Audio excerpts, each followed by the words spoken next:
हम सबको पता होता है कि गुस्सा करना गलत है, पर फिर भी जब सिचुएशन टफ होती हैं, हम चिल्ला ही देते हैं। क्या आपके साथ भी कभी ऐसा होता है कि ब्रेकअप के बाद लॉजिक कहता है मूव ऑन करो, पर दिल पुरानी यादों में ही अटका रहता है? आज हम बात करेंगे कि क्यों हमारा दिमाग लॉजिक अक्सर हमारे जज्बातों मतलब इमोशंस के आगे हार जाता है, और कैसे इन फीलिंग्स को समझना ही आपकी सबसे बड़ी पावर बन सकती है। हेलो फ्रेंड्स, मैं हूँ माइंडसेट कोच डॉक्टर योगिता। और मैं हूँ लाइफ प्रिंट कोच वर्तिका। एब्सोल्युटली राइट योगिता जी। हम अक्सर सोचते हैं कि दिमाग और दिल की आपस में दुश्मनी है, पर सच तो यह है कि ये दोनों पार्टनर्स हैं। और प्रॉब्लम इनकी पार्टनरशिप में नहीं बल्कि हमारी बायोलॉजिकल वायरिंग में है। हमारा ब्रेन एक ऐसी मशीन है जहां अमिगडाला, जो कि हमारा इमोशनल सेंटर है, वो किसी फायर अलार्म की तरह होता है, जो प्री फ्रंटल कॉर्टेक्स यानी हमारे लॉजिकल पार्ट से कई गुना ज्यादा फास्ट रिएक्ट करता है। इसीलिए जब गुस्सा आता है या डर लगता है तो लॉजिक का स्विच ऑफ हो जाता है और इमोशंस ओवर पावर कर जाते हैं। लेकिन असली खेल तब शुरू होता है जब आप इस वायरिंग को समझ लेते हैं।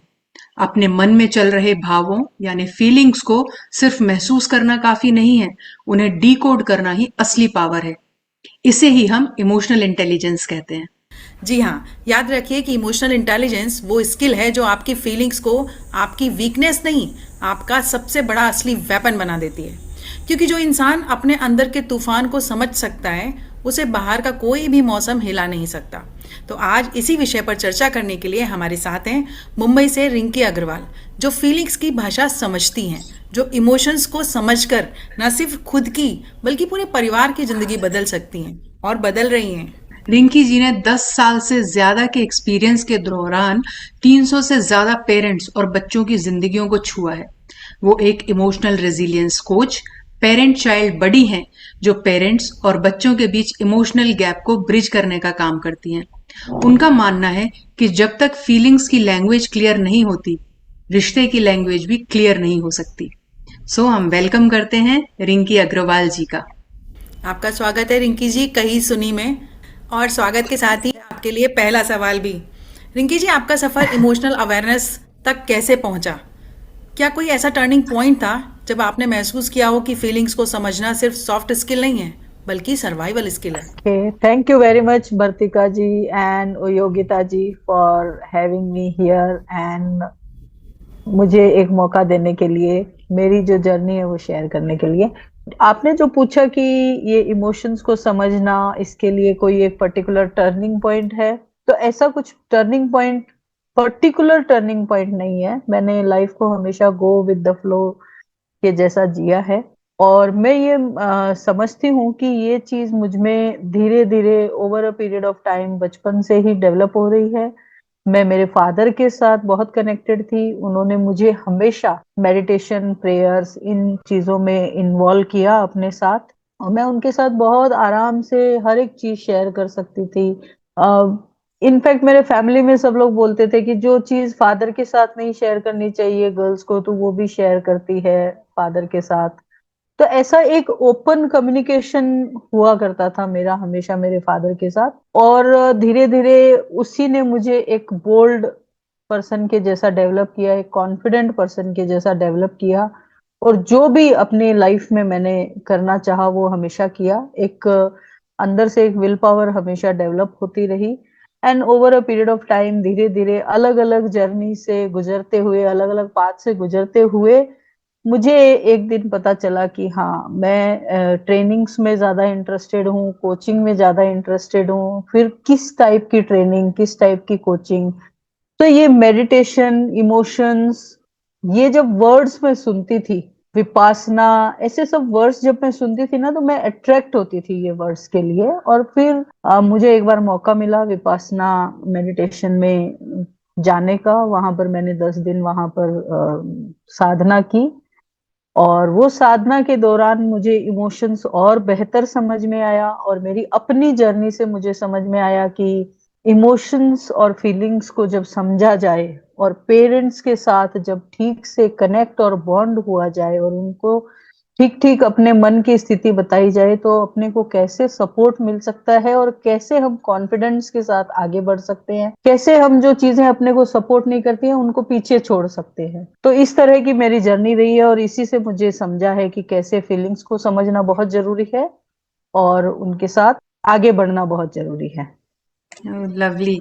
सो जैसा भी आपने कहा कि आपका आपके फादर के साथ एक बहुत अच्छा बॉन्ड आप शेयर करते थे, लेकिन विपासना करने के बाद आपको ये समझ में आया कि इमोशंस और फीलिंग्स क्या है, इसको आप और अच्छे से समझ पाए। तो ये जो अब जो बॉन्ड था, आप उसको समझ पाए कि वो एक इमोशनल बॉन्ड था आपका फादर के साथ, ठीक है। लेकिन अक्सर लोग क्या करते हैं, ये जो हमारा इमोशनल इंटेलिजेंस है इसको गलत समझ लेते हैं। तो आपके हिसाब से सबसे बड़ा मिथ क्या है जो लोग इमोशनल इंटेलिजेंस के बारे में मानते हैं? इमोशनल इंटेलिजेंस के बारे में सबसे बड़ा तो मिथ, सबसे पहले तो यही है कि इमोशनल होना ही गलत है। तो ऐसा तो नहीं है। हम मतलब धरती पर आए हैं, मनुष्य रूप में हैं, ह्यूमन बीइंग है, हमारे ही पास वो एमिगडाला है जो इमोशंस हमें देता है। तो इमोशनल होना गलत नहीं है, लेकिन वो इमोशनल पर, जैसा कि आपने बोला, एक फ्रंटल लोब का भी अंकुश होना जरूरी है। जब वो इमोशंस पर, वो फीलिंग्स पर अंकुश होता है तो वो दोनों चीज मिलके एक साथ, इमोशंस और विचार, कंट्रोल, इमोशंस और उसके ऊपर एक अंकुश, ये दोनों मिलके ना हमारी लाइफ बहुत अच्छी बना सकते हैं। लवली। तो ऐसा बहुत नहीं है बढ़िया। कि इमोशनल इंटेलिजेंस जो है वो रॉन्ग है, इमोशनल होना रॉन्ग है, बट यस इंटेलिजेंस उसमें ऐड करना जरूरी है। बिल्कुल आपके हिसाब से ना कि हमको उसको रेगुलेट करना आना चाहिए। इमोशनल होना गलत नहीं है, लेकिन उसको रेगुलेट नहीं करना गलत है। सो ये बहुत इंपॉर्टेंट पॉइंट है कि हम सप्रेस कर रहे हैं या रेगुलेट कर रहे हैं। सो आप प्रैक्टिकली मुझे एक चीज़ बताइए कि अगर किसी को गुस्सा आ रहा है या जेलेसी की फीलिंग आ रही है या कोई फियर आ रहा है, तो रेगुलेट कैसे करें? क्या कोई रियल लाइफ एग्जांपल है आपके पास कि इमोशनल इंटेलिजेंस ने किसी रिलेशनशिप या करियर में कोई ड्रास्टिक चेंज किया हो? अ, मैं एक मेरे क्लाइंट का एग्जाम्पल बताती हूँ और एक मेरे खुद का भी एग्जाम्पल बताती हूँ, ठीक है। सबसे पहले मैं खुद का शेयर करती हूँ।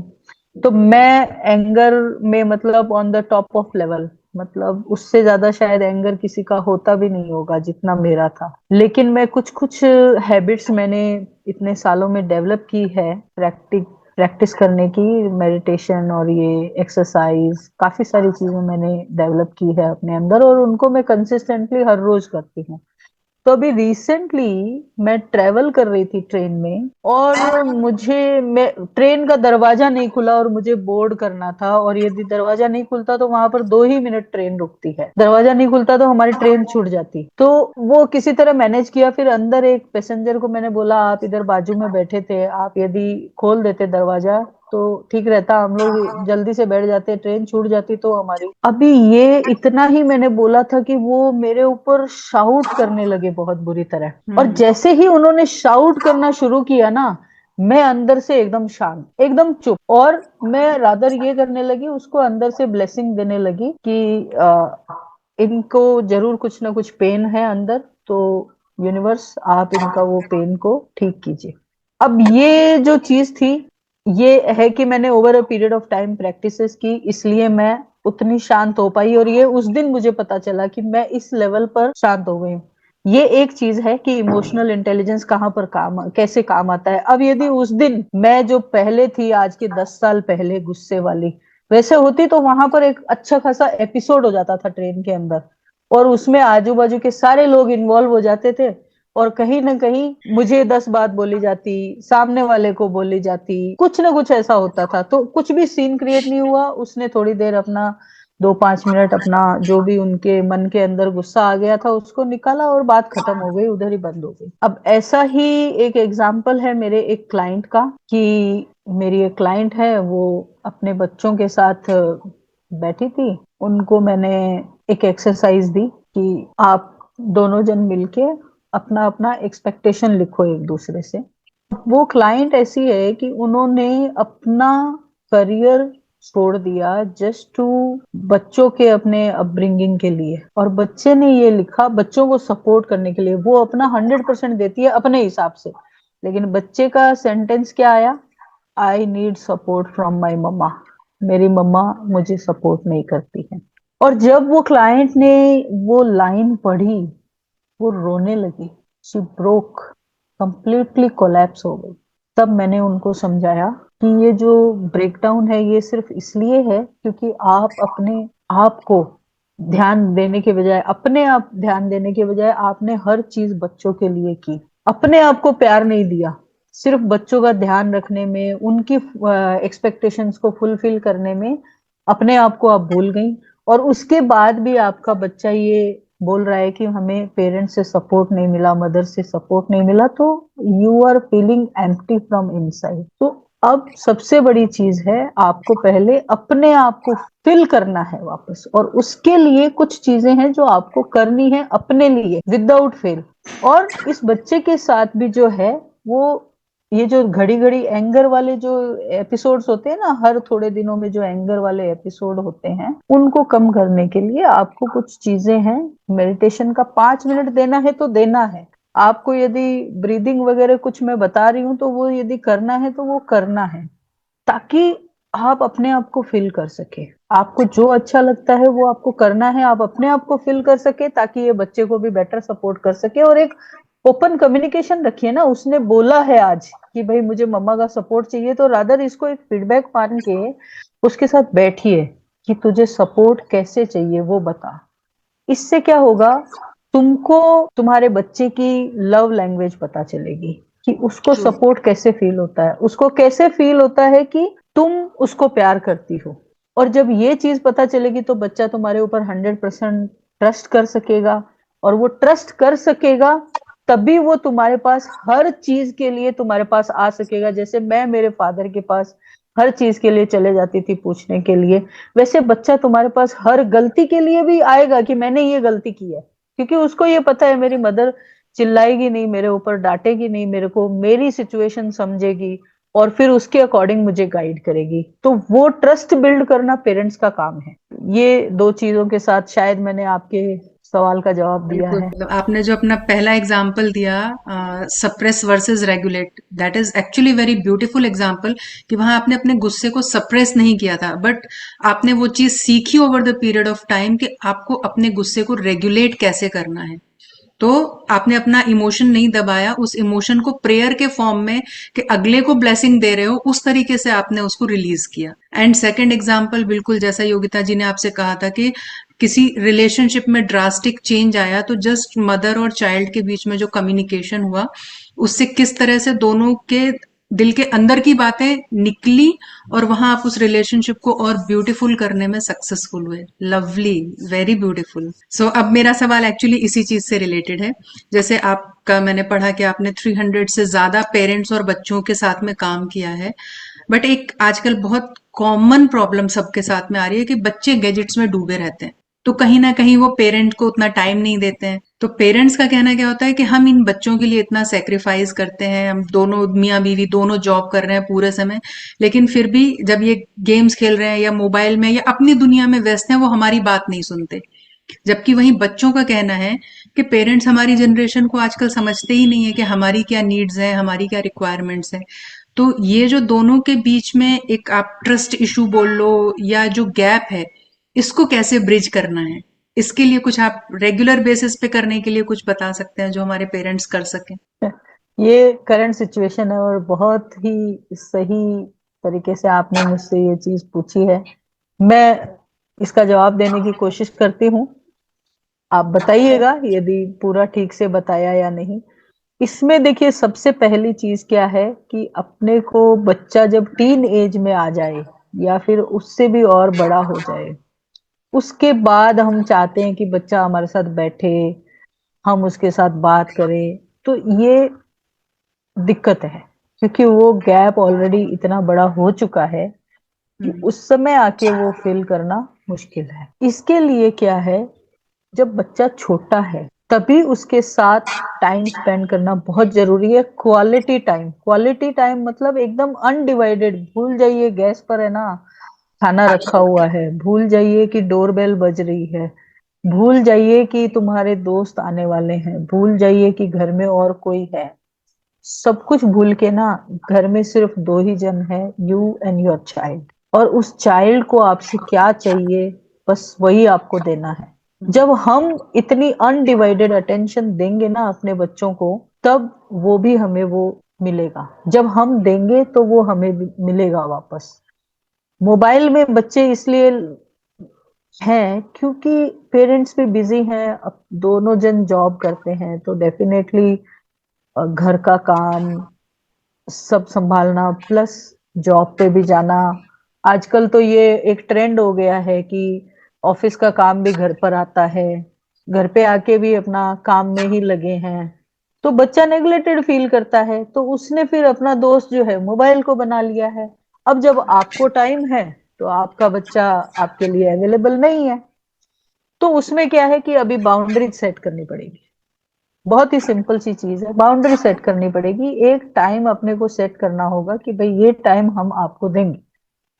अब मैं ये मानती हूँ मल्टीनेशनल कंपनीज में जहां जॉब करते हैं वहां पर कॉल्स ये वो सब जो है वो घर से होते हैं, पर ऐसा नहीं है जहां चाहा वहां रहा। ट्रू। आप यदि करना चाहोगे तो आप जरूर एक ऐसा टाइम सेट कर पाओगे जब आपके लिए दुनिया की हर चीज पीछे है, सिर्फ आपका बच्चा और आप। एज ए फैमिली जब आप बैठोगे, आप बोर्ड गेम खेलो, आप कार्ड्स के गेम खेलो, आप और कुछ नहीं, कोई गेम ही मत खेलो। हम लोग तो बचपन में पकड़म पकड़ाई खेलते थे। चलो घर छोटे हैं, मुंबई जैसी जगह में यहाँ पर पकड़म पकड़ाई नहीं खेल सकते, पिलो पासिंग खेलो, कुछ भी खेलो, पर ऐसे गेम्स खेलो जिससे आप एक दूसरे के साथ क्वालिटी टाइम स्पेंड कर रहे हो, जिससे आपको 100% आपके बच्चे का अटेंशन मिल रहा है, आपके बच्चे को आपका 100% अटेंशन मिल रहा है। यही तरीका है ट्रस्ट बिल्ड करने का। और एक चीज है, हम कोई भगवान तो है नहीं, ना हम बुद्धा है, तो हमारे भी इमोशंस है। और ऐसा नहीं है कि आज जो मेच्योरिटी है हमें हमें हमारे बचपन में वैसी ही मेच्योरिटी थी। मेच्योरिटी तो ओवर ए टाइम डेवलप होती है। तो आज आपका बच्चा जिस एज में है, उस एज में आपकी जो मेच्योरिटी थी, आप जो फील करते थे, आप जैसा फील करते थे, वो चीज शेयर करने में कभी हेजिटेट नहीं करना चाहिए, क्योंकि तभी बच्चा कनेक्ट कर पाता है। ओके, ये चीज मेरे पेरेंट्स के साथ भी हो चुकी है।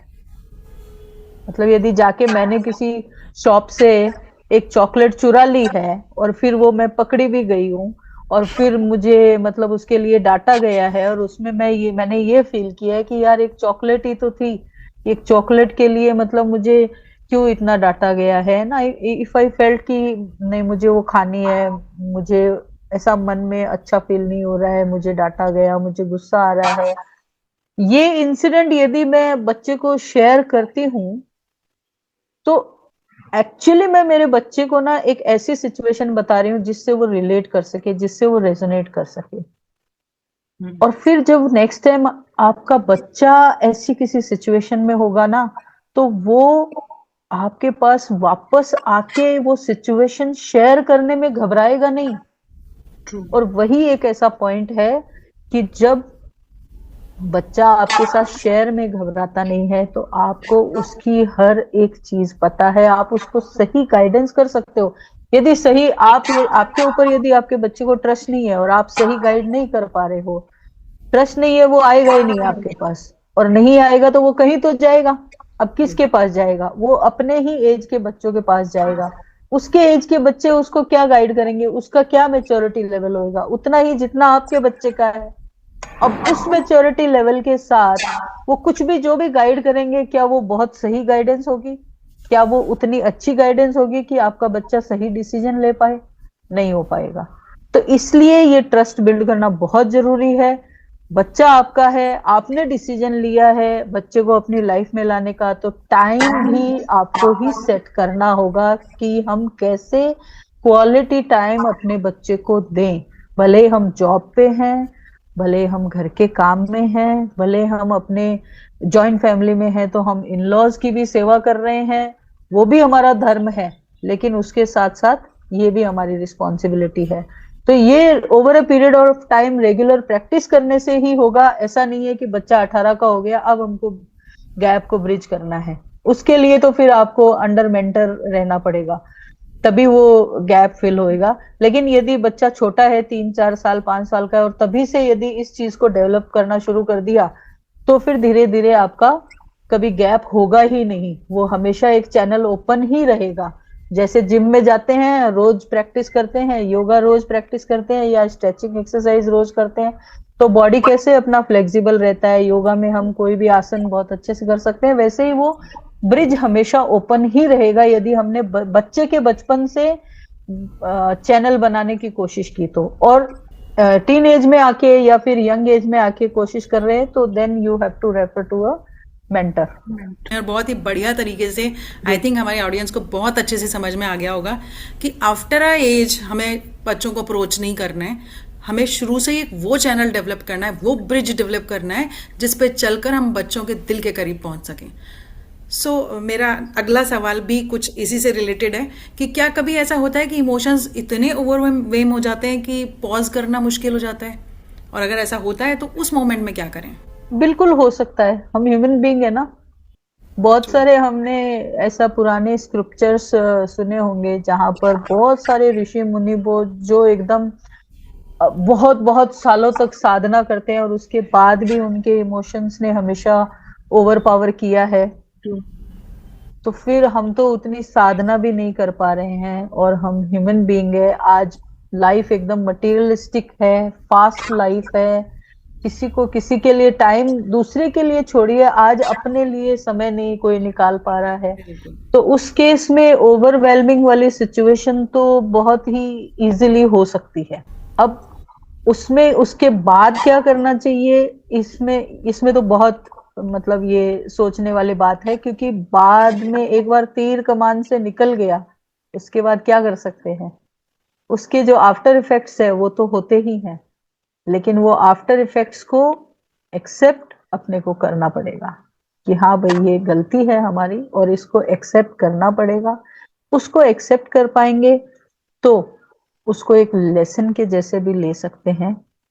लेसन कि हाँ ऐसा हुआ, मुझे गुस्सा आया, मेरे बच्चे ने बीच में आके, मुझे कॉन्फ्रेंस कॉल चल रहा था ऑफिस का, और मेरे बच्चे ने आके बीच में मुझे कुछ पूछा, मैंने शाउट कर दिया। अब उसके आफ्टर इफेक्ट्स ये है कि ऑफिस वालों को आपके गुस्से के बारे में पता चल गया, बच्चा आपसे डिस्कनेक्ट हो गया। तो ये जो चीजें हैं ये तो होंगी ही। अब इसको ठीक करने के लिए क्या है कि ओके, ये सिचुएशन सबसे पहले तो एक्सेप्ट, यूनिवर्स ने ये सिचुएशन क्रिएट की है मुझे सुधारने के लिए, तो मैं अपने आप को सुधारने के लिए काम करूंगी। ये एक अवेयरनेस अपने को होनी चाहिए। जब ये अवेयरनेस होगी तो डेफिनेटली हम उसके लिए काम करेंगे, और जब हम काम करेंगे तो फिर हम अपने बच्चों से भी माफी मांग सकते हैं, हम अपने ऑफिस के जो कलीग्स हैं उनके साथ भी बातचीत कर सकते हैं, और उनसे भी माफी मांग सकते हैं, और उनको भी ये बता सकते हैं कि ये लेसन है, मैं अब अपने ऊपर काम कर रही हूँ ताकि मैं थोड़ा कामनेस में आऊं, और मैं बेटर डील कर सकूं अपने बच्चे के साथ, और मैं एनवायरनमेंट बेटर सेट कर सकूं यदि नेक्स्ट टाइम कभी ऐसा कुछ कॉन्फ्रेंस कॉल हो तो। इसी तरीके से कर सकते हैं, और तो कुछ नहीं कर सकते। एक बार जब हो गया ओवरवेलमिंग तो हो गया, बट उसको एक्सेप्ट करना जरूरी है, और ट्रू। लेसन लर्न करना जरूरी है। मुझे आपकी बात से दुर्वासा ऋषि की याद है, वो जो हमारे ऋषि मुनि थे, ऋषि दुर्वासा, वो गुस्से में आके श्राप दे देते थे और फिर उसको ठीक करने के लिए भी कुछ उपाय बताते थे। तो सेम आपने वो चीज़ अभी यहाँ पे मेरे को एकदम से वो चीज़ क्लिक हो गई। तो बहुत ही बढ़िया, बहुत ही बढ़िया आपने समझा। उन्होंने, ऋषि दुर्वासा ने तो अपनी वाइफ को भस्म कर दिया था गुस्से में। बिल्कुल। तो चलिए, मेरा क्वेश्चन एक्चुअली यही है, जैसे हमारी अभी कुछ दिन पहले बात भी हो रही थी कि ये जो मदर्स के साथ में जो इमोशनल इंटेलिजेंस गेम प्ले करती है ना, कि बहुत जल्दी वो गिल्ट में आ जाते हैं कि as a mother maybe I am not enough. आपने थोड़ी देर पहले एक एग्जांपल भी दिया था कि how much sacrifice she has made for her child, but actually वहां कहीं कोई ब्रिज है जो गैप नहीं हुआ। सो मैं बस यही जानना चाहती हूँ कि कुछ लोग तो देखिए नेचुरली इमोशनली इंटेलिजेंट होते हैं, मगर हम में से ज्यादातर जो है उनका अमिगडाला हाईजैक्ड ही रहता है, तो वहां इमोशनल इंटेलिजेंस हमको अक्सर दिखाई नहीं देती है। तो क्या इसे सीखा जा सकता है? अगर हाँ तो कैसे, क्या प्रैक्टिकल टिप्स हमें करने चाहिए? दैट्स अ ग्रेट क्वेश्चन, क्योंकि ये बहुत जरूरी है आज के टाइम में। एमिगडाला जो है वो पहले भी एक्टिवेट होता था, लेकिन पुराने टाइम में ना, जब मशीन्स नहीं थी और जब इंटरनेट नहीं था, जब ये डेटा एज वाली, डेटा एरा और इंफॉर्मेशन एरा और मशीन एरा, ये सब जो आया ना, उसके बाद क्या हो गया, एक पर्सन ने ना अपने साथ कनेक्ट होना बिल्कुल बंद कर दिया। अभी हम कनेक्ट होते हैं ना, सुबह उठते से ही हम खुद, बच्चे की बात नहीं है, वी एल्डर्स, वी एडल्ट्स, हम खुद सुबह उठते से ही ना मोबाइल हाथ में लेते हैं, व्हाट्सएप चेक करते हैं किसका मैसेज आया।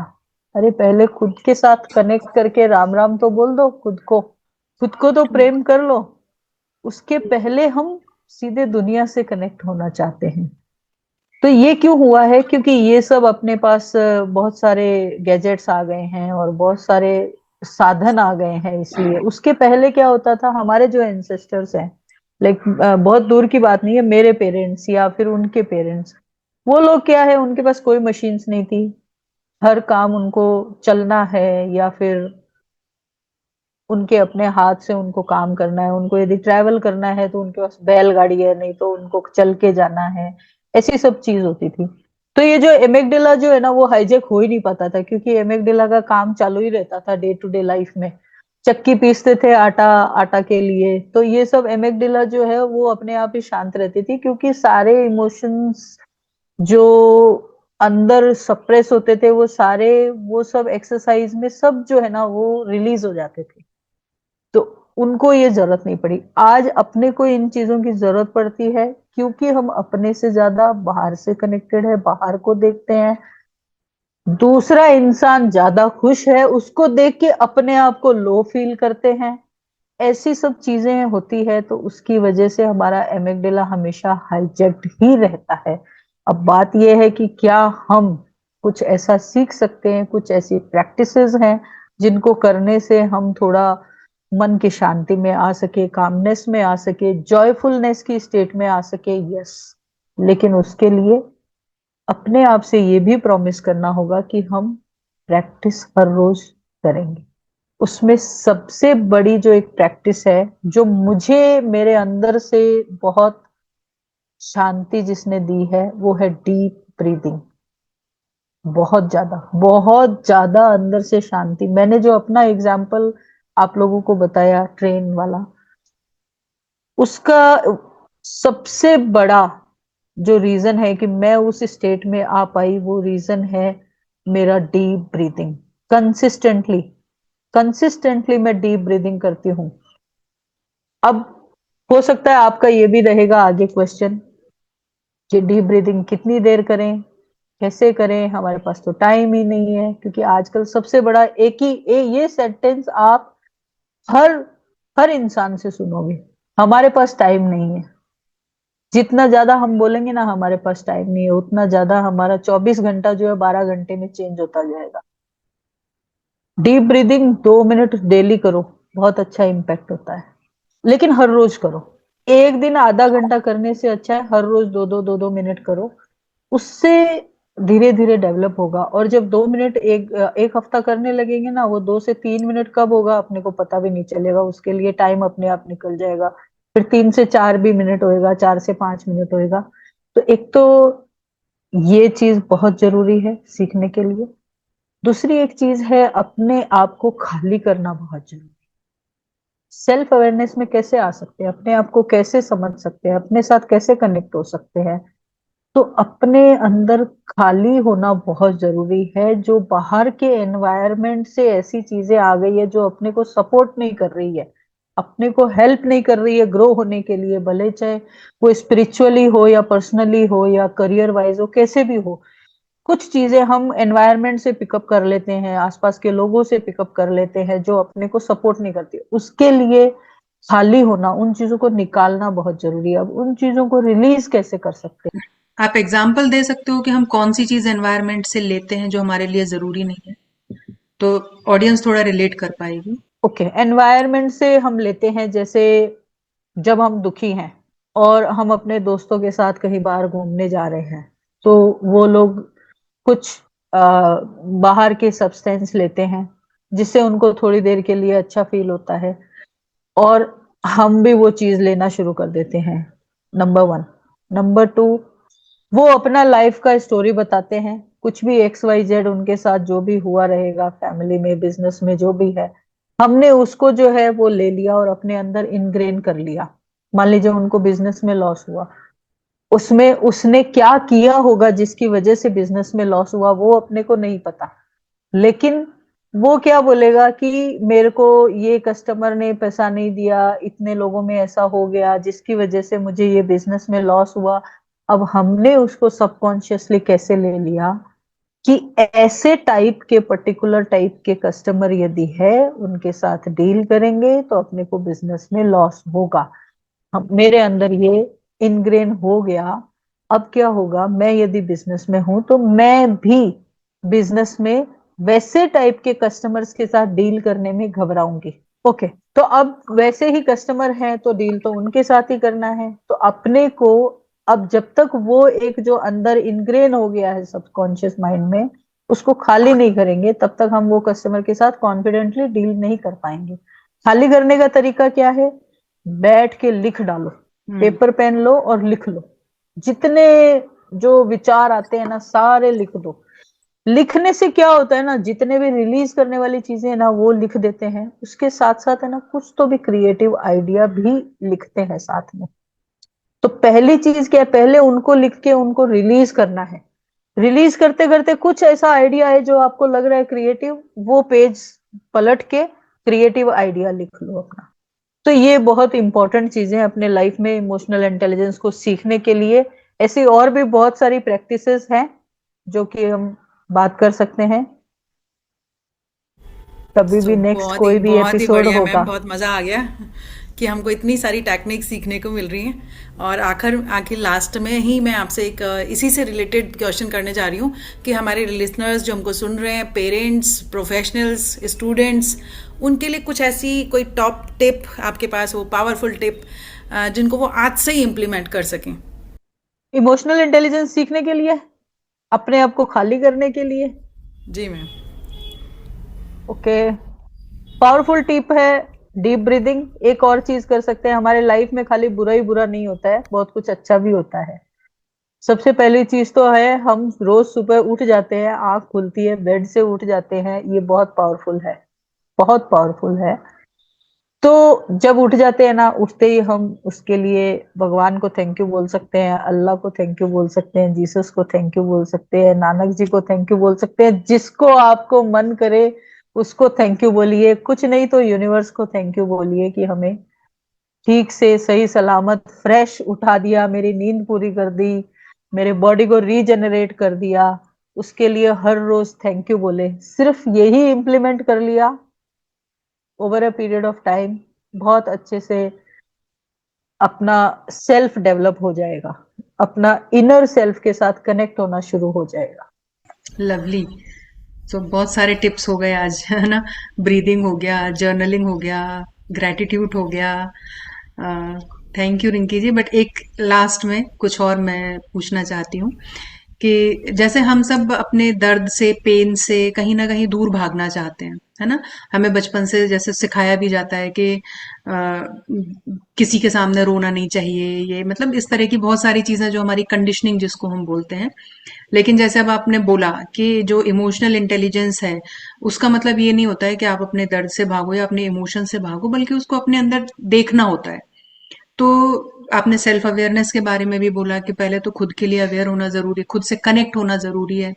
तो इमोशनल इंटेलिजेंस में पर्टिकुलरली हम सेल्फ अवेयरनेस का क्या रोल देख सकते हैं कि अगर हम अपने आप के लिए, अपने इमोशंस के लिए अवेयर हैं, तो उससे हमारी इमोशनल इंटेलिजेंस पर क्या फर्क पड़ेगा। सो दिस डीप ब्रीदिंग, ये क्या करता है, ये एक्चुअली कैसा है, ये बताने वाली चीजें नहीं है, ये महसूस करने वाली चीजें, ये लाइफ में प्रैक्टिस करने वाली चीजें हैं।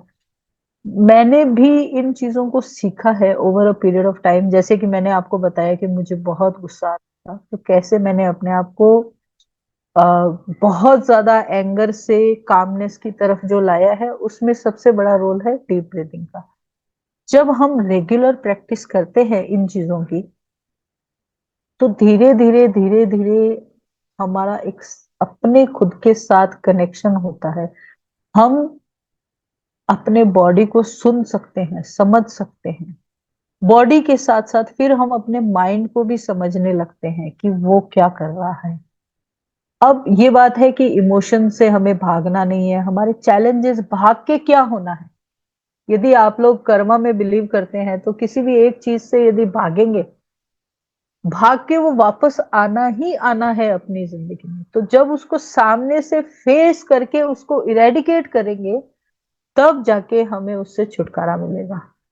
तो बेस्ट चीज क्या है, कभी भी कोई भी चैलेंजिंग सिचुएशन आए, उसको पहले बैठ के एनालाइज करो कि और एक चीज और है कि जैसे कि किसी के सामने रोना नहीं है, ये जो कंडीशनिंग है लड़कों के लिए स्पेशली बोला जाता है कि मतलब किसी के सामने लड़के रोते थोड़े ही हैं।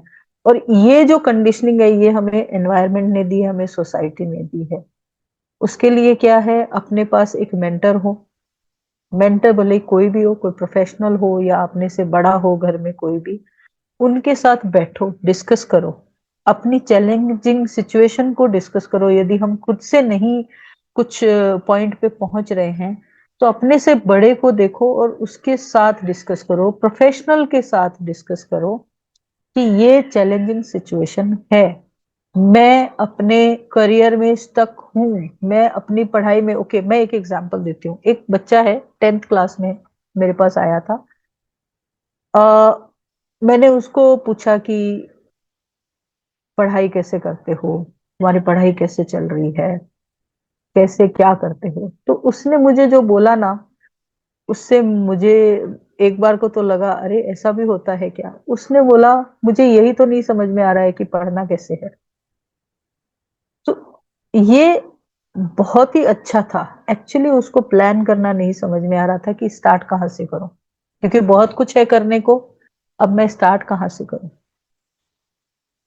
ये क्या होता है, अब उसके लिए ये एक चैलेंज है कि वो स्टार्ट कहाँ से करे, और इसलिए ना वो अवॉइड करता है अपने फैमिली वालों से बातचीत करना, क्योंकि उसको समझ नहीं आ रहा। वो लोग सब अपना अपना बॉम्बार्डिंग कर देते हैं, उनको जो समझ में आता है वो तू ऐसा कर, तू वैसा कर, तू वैसा कर।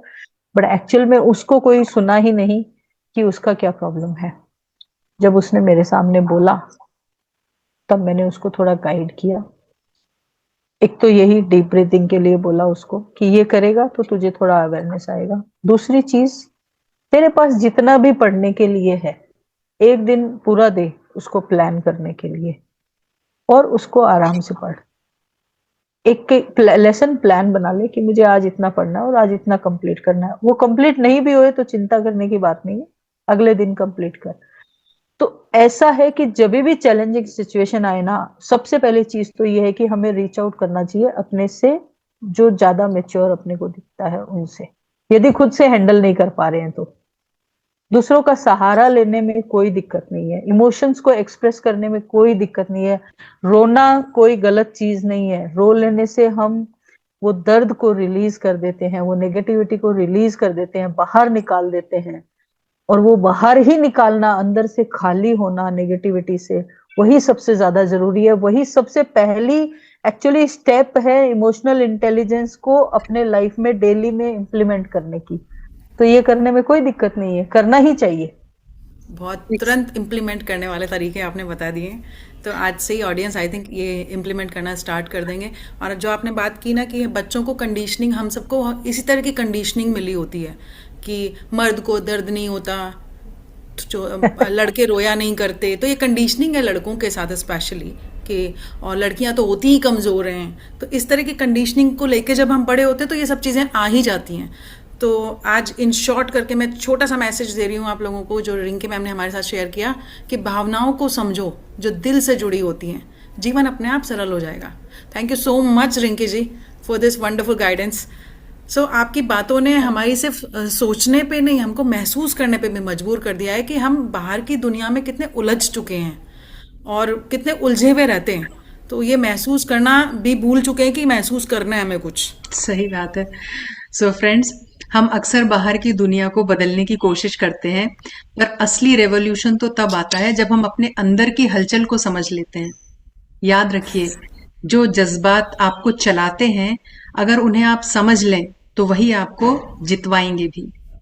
सो अगर आज की कही सुनी आपके दिल के किसी कोने को छू गई है तो इसे सिर्फ अपने तक मत रखिए, शेयर कीजिए उन दोस्तों के साथ जो इमोशंस के समंदर में थोड़ा सा उलझे हुए हैं, क्योंकि जब हम मिलकर समझेंगे तभी तो मिलकर बदलेंगे। जाते जाते एक छोटा सा चैलेंज आपके लिए, आज आप अपनी किसी एक इमोशन को ऑब्जर्व कीजिए और अपनी लाइफ को बदलते हुए देखिए। क्योंकि इमोशनल इंटेलिजेंस कोई डेस्टिनेशन नहीं होती है, ये एक रोज की प्रैक्टिस है, जैसे कि रिंकी मैम ने बताया, एक डेली इनर वर्कआउट। सो कल का इंतजार क्यों? बदलाव आज से नहीं, अभी से ही शुरू होता है। सब्सक्राइब टू कही सुनी, जहाँ बातें सिर्फ सुनी नहीं जाती हैं, समझी भी जाती हैं और महसूस होती हैं और सीधा दिल और दिमाग दोनों तक पहुंचती हैं। So grow emotionally, think clearly and live consciously with कही सुनी। Thank you. Thank you very much.